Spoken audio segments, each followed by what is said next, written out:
Thank you, Brian.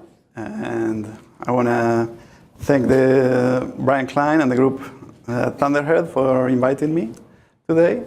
I will acknowledge the group I work with, which is Randy, Glenn, and Kevin at NIST, and Emmanuel, who came in the spring to work on some of the things I'm going to show here.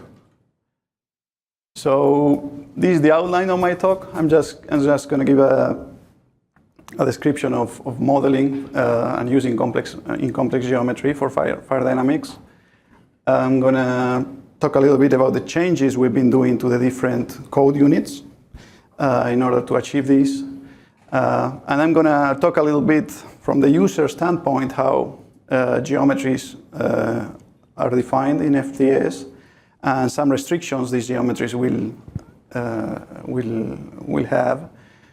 I'm going to talk about another name list, which is called CutF, and it comes pretty handy to deal with large geometries.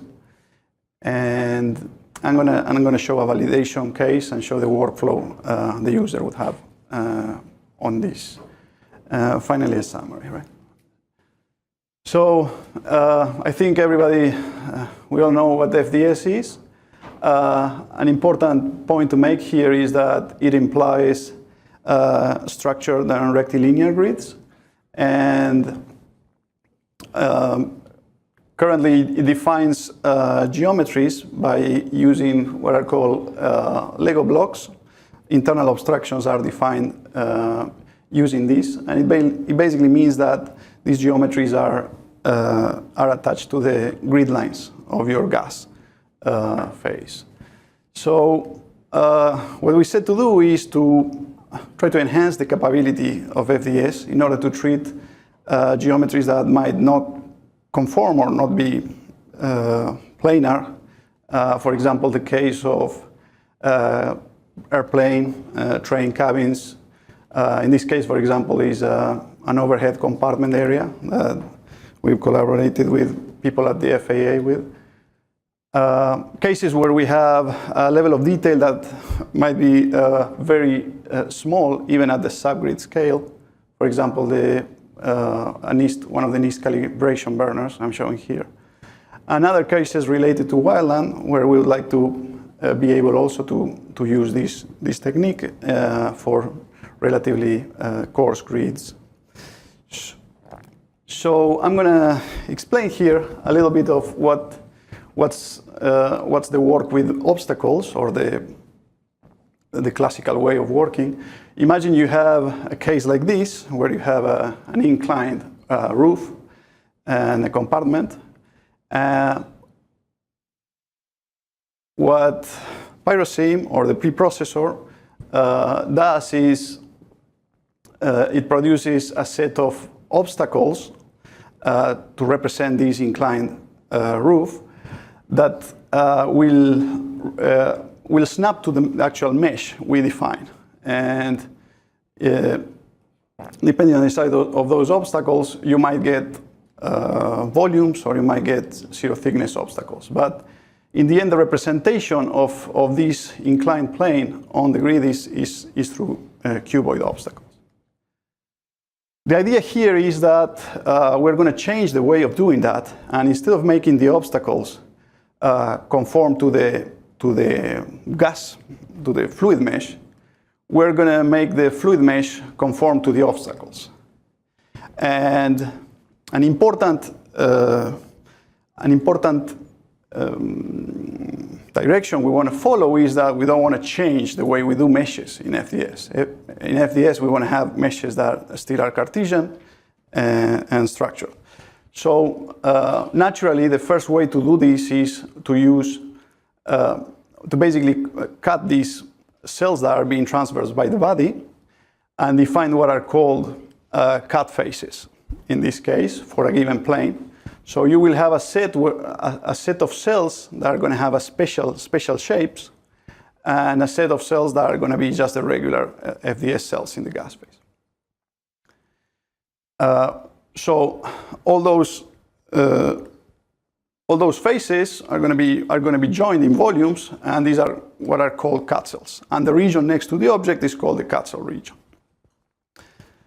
So, in order to solve a fire problem with the same techniques that FDS does, in this cut cell region, we need to modify many of the physics units. The first one is the scalar transport, basically the discretization of the scalar transport equations for your chemical species would have to be modified in the cut cell region. We use a finite volume method. In this case, it's unstructured. And the same would happen for the temporal discretization, simply because there are some constraints that come from small cells that might appear when you cut this mesh. Another area we're working now is radiation. For example, in this case, we are making the radiation solver also be able to handle these geometries. This is done by working with the boundary phases and how to apply their boundary condition into the radiation finite volume solver. In case of combustion, is mainly what we need to take into account for each cell is that the volumes have changed. For energy, we also discretize energy in these cut cells. And of course, all the spatial discretization has to be modified. In the case of momentum coupling, we have decided to represent the velocity field close to the geometry using what's called an immerse boundary method.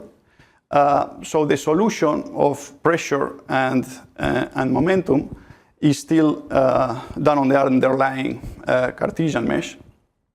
And of course, there is post-processing we have been working on to be able to visualize the flow around these geometries through special slice and boundary files. For example, here I show you, this is another calibration burner, is a test we've been doing. And you can see on the detail here, you can see the cut faces, cut cells, representative of the cut cells around the geometry, where you can also have subgrid cell information. For example, the orifices for this burner. So that's to give you an idea of what has been the work that we have been doing. And now I'm going to talk a little bit of how would be the treatment within an input file of these geometries. So they will be handled through the GEOM name list. We have an ID, the same as other name lists. We also will have a surf ID array where we can define different surface types. And the geometry is going to be defined by the surface. The geometry has some certain restrictions as of now that have to be followed, but it's going to be basically a volume that has a surface of triangles, and that surface of triangles is going to be input through defining the vertices of those triangles and also defining those faces, those triangular faces. In the case of faces, we can see we give information local to the array of vertices for each of them, and also we will give in the same set of lines which of the surfaces each triangle is going to belong to. So this is important because this is how boundary conditions are going to be handled, through surf IDs at a triangle level. So you can have a surface within a geometry that has a certain set of boundary conditions, for example here burner, the red one, or another, which would be this one, walls, that is adiabatic surfaces. And here what I've done is I've created a master tetrahedron and given some information in order to rotate it to its final state. So there will be some transformations available also to move and scale and rotate geometries. So once the code is the input file is going to be run, the job is going to be run, the first thing that happens is there's an engine that will produce those cut cells. You can imagine that from a general geometry, obtaining all these cells or all these regions in the gas cell that are left from basically cutting the grid is not something trivial.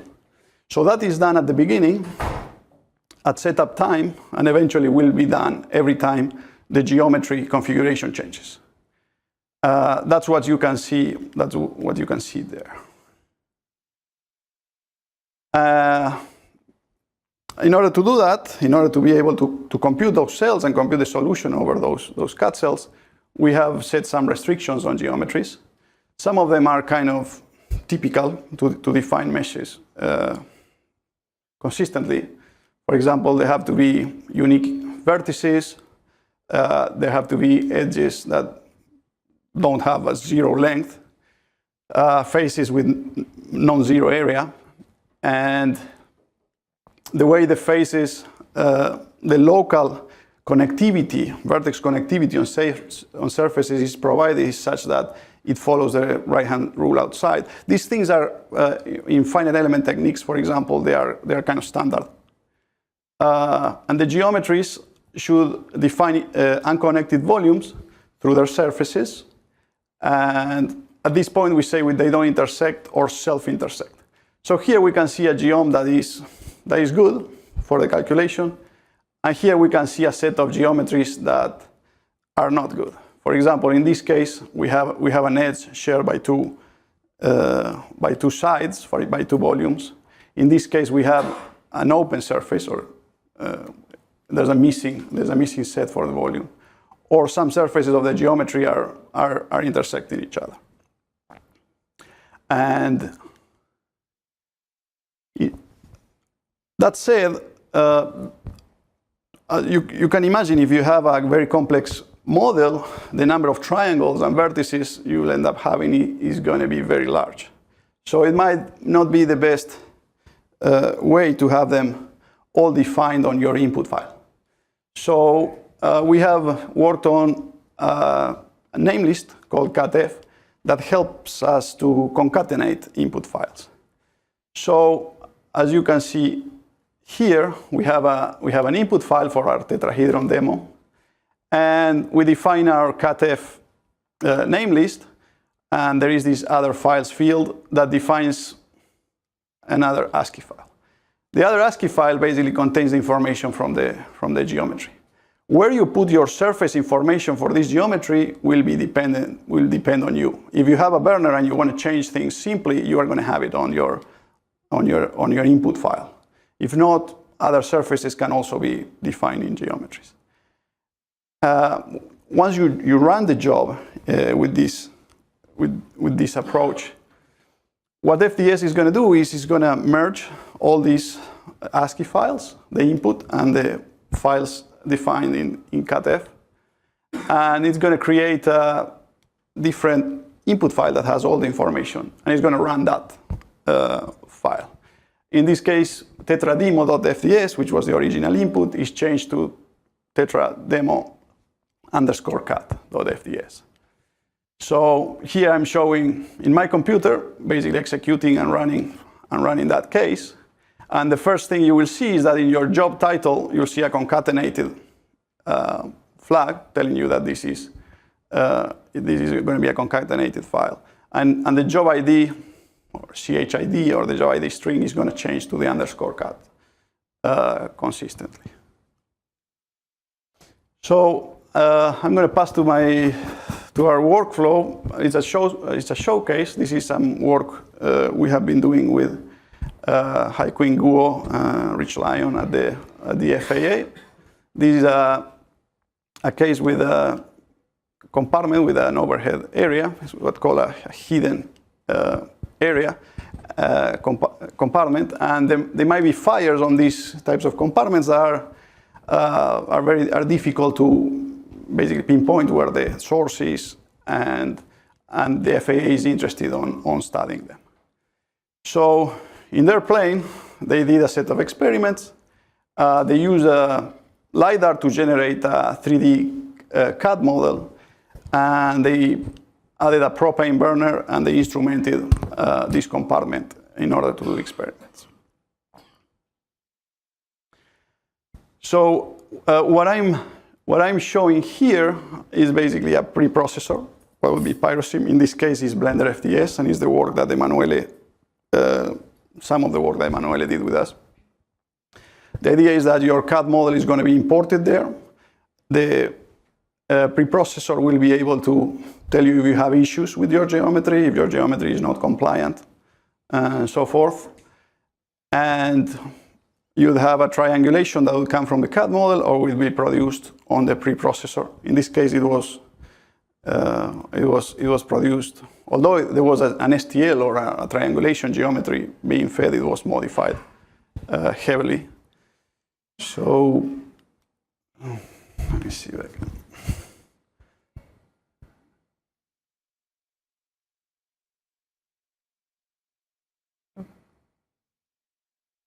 So this is just a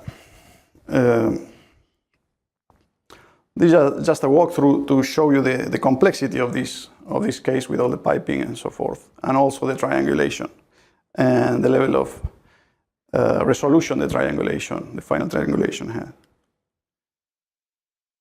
So from this preprocessor, we will get our input file. In this case, it's an input file we're using, and we have it on our validation suite. And it can also export files that will be used through a CutF line. In this case, we have the geometry, and also we have the set of thermocouples, which were over 50. So just to simplify a bit the input file, the original input file. And as you can see, through CutF, not only you can concatenate geometry information, but other types of geometry too. So then the computational geometry engine, what we'll do is we'll generate all the CATF region near to the objects. You can see here, for example, in black, this is a fine calculation. It's a 2 centimeter cube cell calculation. And this is over 7 meters and over 2 meters in this direction. This was run in parallel, of course. What you see there is just temperature information on a slice, and you can also see the burner that was employed. And we used information from the technical report from the people at the FAA to start testing. Well, how did we do in these calculations respect to the thermocouple data? These are just some curves on temperature over the thermocouple data that we're looking at. So just to give you a summary, so this complex geometry and this GEOMs capability is an add-on to FDS. We haven't modified the way meshes are defined on FDS. It's mainly a change on top of what's in there, but it has required a lot of work in defining representing and discretizing the governing equations in that CATF region. It does allow you to impose a triangulated boundary, potentially curved boundaries on surfaces on our fluid grid. We are working ongoing on validation and verification, and implementation mainly on boundary conditions. For example, here, well, mass and heat flux boundary conditions, wall models for the case of running in LES mode, which is going to be the default way of running it, and another topics. So GEOMs, the plan is to release them in a beta version for people to start testing and using them in the next major release of FDS. That said, if there are alpha testers that will be interested in testing a set of them, a set of geometries or a particular case, we will be glad to talk to you. So I'm going to leave it there and take questions. Yeah.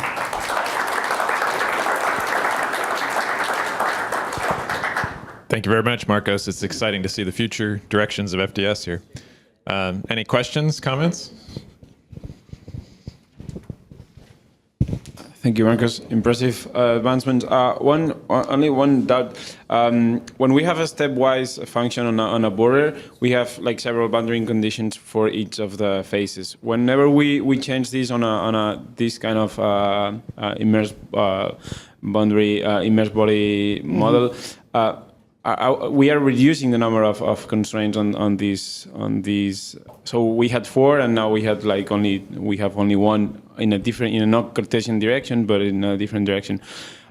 Is that improving the compositional time? Like, I guess this, in a general terms, requires more computational time, but at some point we are also reducing the number of constraints.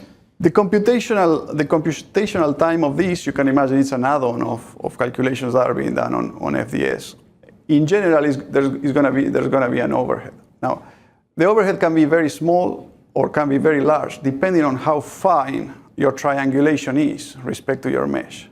Imagine you are starting with a mesh that is 16 cube, but you have a triangulation with 1 million triangles. Then the way the code works is it doesn't modify that triangulation. It's going to work with all those triangles and all the faces they define on the boundary to apply boundary conditions and so forth. So this is something that has to be taken into account by the user. On the other hand, respect to boundary conditions, as I said, here the boundary condition is going to be attached to the triangle. So in general, for example, when you make a model on a CFD code, you define a surface of that model to have a certain boundary condition. Then there is an actual discretization of that surface, a triangulation, and all the triangles inherit that surface boundary condition. This is how this is gonna work. Thanks. Other questions, comments? All right, thanks, Marcos.